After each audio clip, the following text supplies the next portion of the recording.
تو آج میں لے کر کے آ گیا ہوں حمزات کا تیسرا اور آخری بھاگ، اور مجھے پوری امید ہے کہ آپ نے پچھلے دونوں پارٹ سن رکھے ہوں گے، اور اگر آپ نے نہیں سنا تو پہلے آپ وہ دونوں پارٹ ضرور سنیں، تبھی جا کر آپ کو یہ کہانی سمجھ میں آئے گی۔ تو آئیے زیادہ دیر نہ کرتے ہوئے سنتے ہیں آگے کی کہانی۔ تو ابھی تک آپ نے سنا کہ کاشف نے حمزات کو قابو کر لیا، اور حمزات نے بھی اپنی ساری شرطیں کاشف کو بتا دی۔ اب اس کے بعد کیا ہوتا ہے، اس کی لائف میں کیا ہوتا ہے، ہم اس بھاگ میں جانیں گے۔ جب اگلے دن کاشف سو کر اٹھا تو اس کا پورا گھر پھیلا ہوا تھا۔ کاشف چپ چاپ اٹھا اور نہا دھو کر آیا، اور پھر اس نے حمزات کو بلایا۔ حمزات نے آتے ہی کہا، بولو مالک، میں کیا مدد کر سکتا ہوں آپ کی؟ تو کاشف نے کہا، میرا پورا گھر پھیلا ہوا ہے، میں چاہتا ہوں کہ تم جلدی جلدی اس کی صاف صفائی کر دو۔ اور تھوڑی دیر کے بعد ہی کاشف دیکھتا ہے کہ حمزات نے اس کے پورے گھر کو بالکل چمکا دیا ہے۔ پھر کاشف کہتا ہے، حمزات تو میرے لیے کھانا لے کر آؤ۔ تو حمزات پوچھتا ہے، مالک کیا کھانا پسند کریں گے آپ؟ تو کاشف کہتا ہے، مجھے حیدرآبادی بریانی، ہانڈی چکن، روسٹڈ لیگ پیس، رومالی روٹی اور میٹھا بریڈ یعنی کہ سرمال۔ اتنا سنتے ہی حمزات وہاں سے غائب ہو گیا۔ تو کاشف من میں سوچنے لگا، ارے یار، میرا یہ حمزات تو ایسا میرا حکم مان رہا ہے جیسے میں کسی ہوٹل میں حکم دے رہا ہوں۔ پھر قریب 5 منٹ کے بعد اس کا حمزات اس کے سامنے وہ سارے پکوان لا کر رکھ دیتا ہے۔ کاشف اس کھانے پر جلدی سے ٹوٹ پڑا، اور دیکھتے ہی دیکھتے اس نے پورا کھانا چوٹ کر دیا۔ پھر حمزات نے پوچھا، مالک اور کیا سیوا کروں میں آپ کی؟ تو کاشف نے کہا کہ میری بیگم کیسی ہیں اور اس کے ابو جان کیسے ہیں، مجھے یہ ضرور بتاؤ۔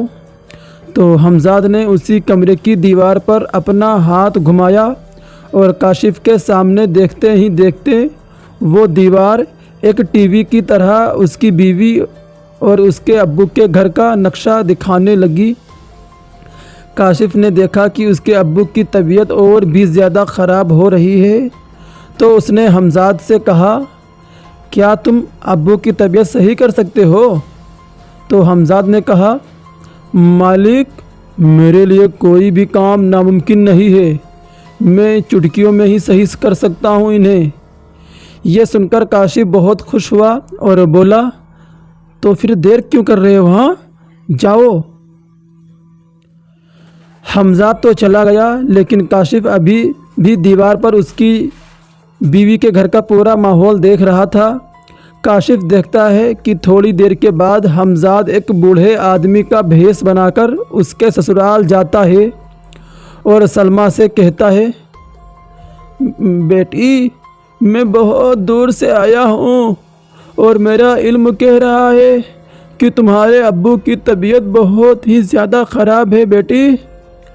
یہ سن کر سلمیٰ حیران ہو جاتی ہے اور کہتی ہے، بابا یہ آپ کو کیسے پتہ چلا؟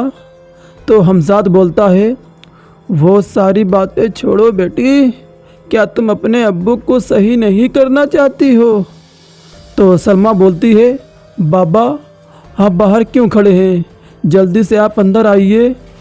پھر اس کے بعد وہ بوڑھا آدمی اس کے ابو کے پاس جاتا ہے، اور اس کے ابو کے سر پر ہاتھ پھیرتا ہے، اور دیکھتے ہی دیکھتے اس کے ابو کا شریر پھر سے پہلے جیسا ہونے لگتا ہے، اور وہ پوری طرح سے ٹھیک ہو جاتے ہیں۔ یہ دیکھ وہ لوگ بہت خوش ہو جاتے ہیں۔ پھر اس کے بعد وہ بوڑھا آدمی بولتا ہے کہ بیٹی اب میں یہاں سے چلتا ہوں۔ وہ بوڑھا آدمی جلدی جلدی باہر نکل کر کہیں غائب ہو جاتا ہے، اور جب سلمیٰ گھر کے باہر ان کے پیچھے جاتی ہے تو دیکھتی ہے کہ آس پاس کوئی بھی بوڑھا آدمی نہیں دکھتا۔ اسی طرح کاشف حمزاد سے الگ الگ کام کراتا رہا۔ حمزاد کاشف کو گڑے ہوئے دھن کے بارے میں بھی بتاتا، جس سے وہ دھیرے دھیرے امیر ہونے لگا تھا، اور آس پاس کے لوگ بھی بہت ہی حیران تھے کہ اچانک یہ کچھ ہی دنوں میں اتنا امیر کیسے ہو گیا۔ کاشف سیلس مین کا جاب ابھی بھی کر رہا تھا، اور اب دن پر دن حمزاد کی مدد سے ہر کسٹمر کاشف کا سامان ضرور خریدتا تھا۔ اس کے بیوی بچے بھی گھر آ چکے تھے، اور اس کی بیوی بھی کاشف کا یہ روپ دیکھ کر حیران تھی کہ میرا شوہر اتنی امیر کیسے ہو گیا۔ جب بھی سلمیٰ کاشف سے اس کے بارے میں پوچھتی تو کاشف ہمیشہ یہی جواب دیتا، تم آم کھاؤ، اٹھ گٹھلیوں کو مت گنو میری جان، گٹھلیاں گننا صحیح بات نہیں ہے۔ اب کاشف کے بچے بھی مہنگے اسکول میں پڑھنے لگے تھے، اور اس کی بیوی اپنے شوق پورے بھی کرنے لگی تھی۔ کل ملا کر کاشف کی زندگی پوری طرح سے بدل چکی تھی، اور وہ بہت سکون سے اپنی زندگی جی رہا تھا۔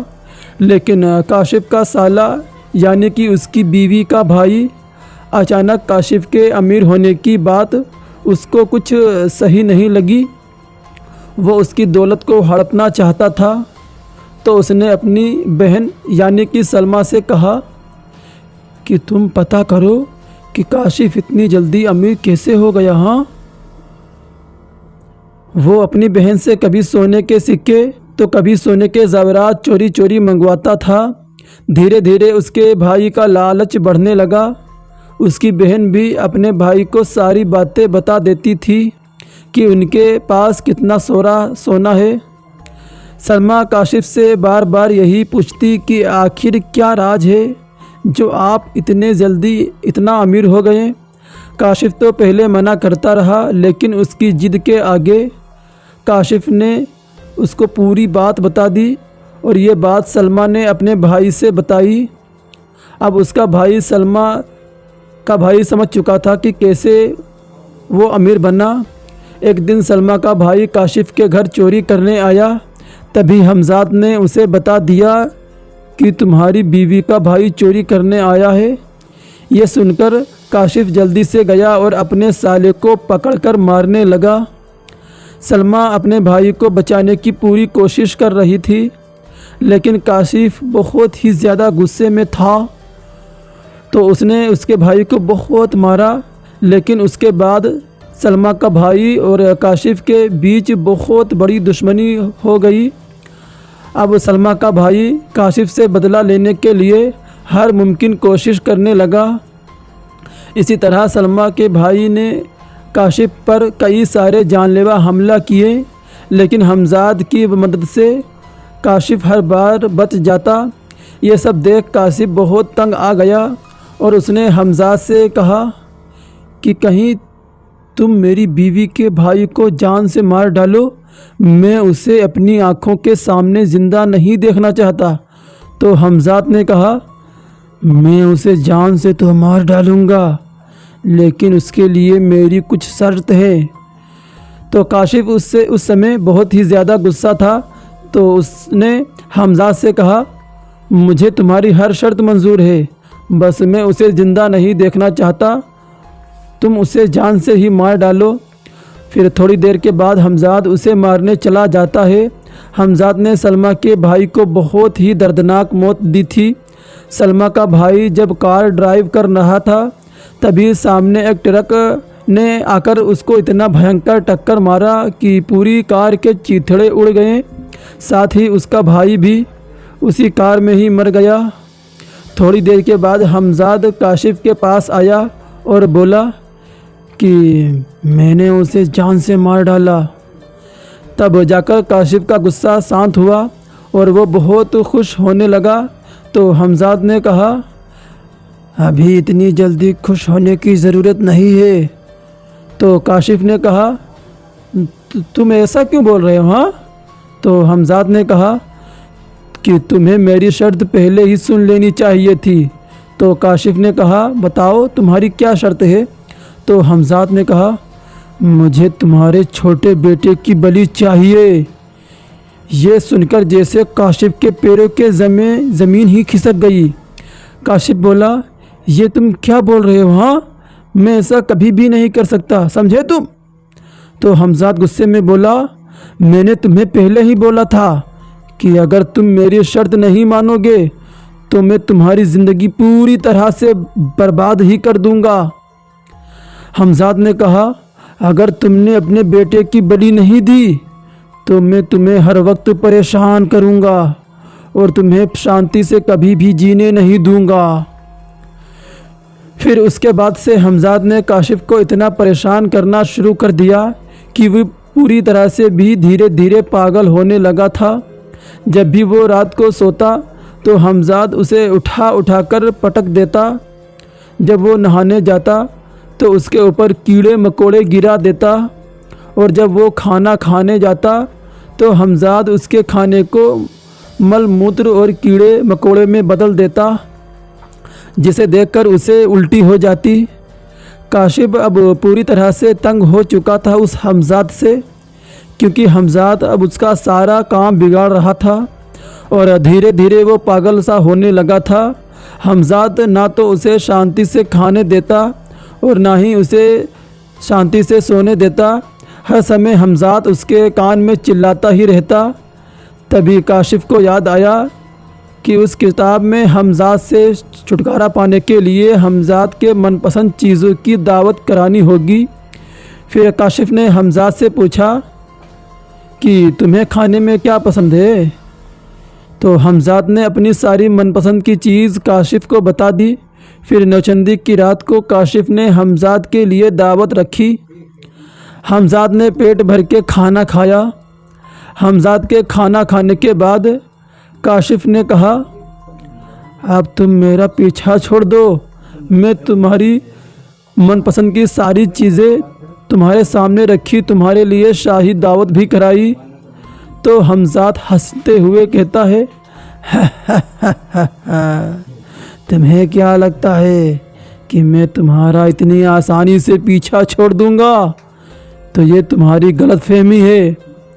اب حمزاد نے کاشف کا جینا حرام کر رکھا تھا، یہاں تک کہ اس نے کاشف کو نیند میں اس طرح اٹھا کر پٹکا کہ اس کا بایاں ہاتھ ہی کاشف کا ٹوٹ گیا۔ کاشف اب اپنی زندگی ختم کر دینا چاہتا تھا، لیکن نہ تو حمزاد اسے مرنے دے رہا تھا اور نہ ہی اسے شانتی سے جینے دے رہا تھا۔ جب یہ بات کاشف نے اپنی بیوی سے بتائی کہ حمزاد مجھے اب بہت پریشان کر رہا ہے اور اس سے چھٹکارا پانے کے لیے کیول ایک ہی راستہ ہے، اور وہ یہ کہ تم کسی اچھے مولوی کو لے کر آؤ، وہی مجھے اس حمزاد سے پیچھا چھڑوا سکتا ہے، کیونکہ اگر میں گیا تو حمزاد مجھے زندہ نہیں چھوڑے گا، اس لیے میں یہ کام تمہیں کرنے کے لیے بول رہا ہوں۔ تو سلمہ کہتی ہے، ٹھیک ہے، میں ابھی جاتی ہوں۔ پھر سلمہ بھاگتے بھاگتے ایک بڑی سی مسجد میں گئی اور وہاں بہت سارے مولویوں سے بات کی، لیکن سبھی نے صاف صاف منع کر دیا اور کہا کہ ہم آپ کی مدد نہیں کر سکتے۔ تبھی ایک آدمی نے کہا، آپ ہارون بابا کے پاس جائیے، وہ آپ کی مدد ضرور کریں گے۔ پھر وہ ترنت دوڑتے ہوئے مسجد کے سب سے اندر گئی تو اس نے دیکھا کہ ایک نورانی چہرہ لیے ہوئے ایک بابا بیٹھے ہوئے تھے۔ وہ دوڑتے ہوئے ان کے پیروں پر جا کر رونے لگی۔ تبھی ان بابا نے کہا، بیٹی تم رو مت، میں جانتا ہوں کہ تم یہاں کس لیے آئی ہو بیٹی۔ یہ سن کر سلمہ حیران ہو گئی کہ میں نے تو انہیں کچھ بھی نہیں بتایا، تو انہیں کیسے پتہ چلا کہ میں یہاں کیوں آئی ہوں۔ پھر ہارون بابا نے کہا، بیٹی چلو، میں اس کا علاج تمہارے گھر پر ہی کروں گا۔ حمزاد کو یہ بات پتہ چل چکی تھی کہ ہارون بابا کاشف کو مجھ سے آزاد کرا دیں گے، لیکن ہارون بابا نے اپنے اور سلمہ کے چاروں طرف ایک سرکشا والا حصار بنا لیا، اور جب حمزاد ان پر حملہ کرتا تو اس حصار سے ٹکراتے ہی اس کی ساری شکتیاں ختم ہو جاتی۔ جب ہارون بابا کاشف کے گھر پہنچے تو انہوں نے دیکھا کہ کاشف پوری طرح سے گھائل ہو چکا ہے اور اس کا شریر مانو ایسا تھا جیسے اس کے شریر سے کسی نے پورا خون ہی نچوڑ لیا ہو۔ پھر انہوں نے کچھ دعا پڑھی اور اس کے بعد انہوں نے کاشف کو زمین پر لیٹنے کے لیے کہا۔ حمزاد ہارون بابا پر حملہ کرنا چاہ رہا تھا، لیکن حمزاد کی ساری شکتیاں بے اثر ہو رہی تھی۔ اس کے بعد ہارون بابا نے کاشف کے سر پر ہاتھ رکھا اور قرآن کی کچھ آیتیں پڑھیں، جس کے بعد حمزاد پوری طرح سے تڑپنے لگا اور وہ ان کے سامنے ہاتھ پیر جوڑ کر بولنے لگا، بابا بابا مجھے معاف کر دو، میں اسے چھوڑ کر ترنت چلا جاؤں گا۔ پھر اس کے بعد انہوں نے حمزاد کو واپس اپنی دنیا میں بھیج دیا۔ پھر کاشف تو ٹھیک ہو گیا، لیکن اس کا بایاں ہاتھ ہمیشہ کے لیے خراب ہو گیا۔ تو ہارون بابا نے بس یہی کہا کہ تم لوگ تو بس یہی سوچتے ہو کہ کیسے جن، حمزاد اور بھوت پریت کو قابو کر کے ان کا غلط استعمال کر کے اپنا جیون سکھی سے جی سکتے ہیں، لیکن یہ مت بھولو کہ وہ تم سے بھی زیادہ طاقتور ہوتے ہیں۔ ان کو قابو تو تم آرام سے کر لو گے، لیکن وہ دھیرے دھیرے تمہارے جیون میں بہت ساری پریشانیاں کھڑی کر دیں گے۔ اگر میں صحیح سمے پر نہ آتا تو شاید آج تم زندہ بھی نہیں ہوتے، اور حمزاد دھیرے دھیرے کر کے تمہاری پوری زندگی خراب کر دیتا۔ اس لیے اپنے جیون میں محنت کر کے پیسہ کماؤ، اور اوپر والے نے جتنا بھی دیا ہو اس میں خوش رہنے کی کوشش کرو۔ زیادہ لالچ کی وجہ سے اگر انسان غلط راستہ پکڑ لیتا ہے تو آگے چل کر اس کو بہت پچھتانا پڑتا ہے۔ پھر اتنا بول کر ہارون بابا وہاں سے چلے جاتے ہیں، اور یہ کہانی یہیں پر سماپت ہوتی ہے۔ دوستوں، آئی ہوپ آپ کو یہ کہانی بہت پسند آئی ہوگی۔ اگر پسند آئی ہو تو کامنٹ کر کے ضرور بتانا، اور یار اتنی محنت کے لیے پلیز چینل کو سبسکرائب کر لینا، ویڈیو کو لائک کر دینا، اور کامنٹ کر کے ضرور بتانا کہ کیسا لگا۔ تو ملتے ہیں آپ سے اگلی ویڈیو میں، تب تک کے لیے bye bye and take care.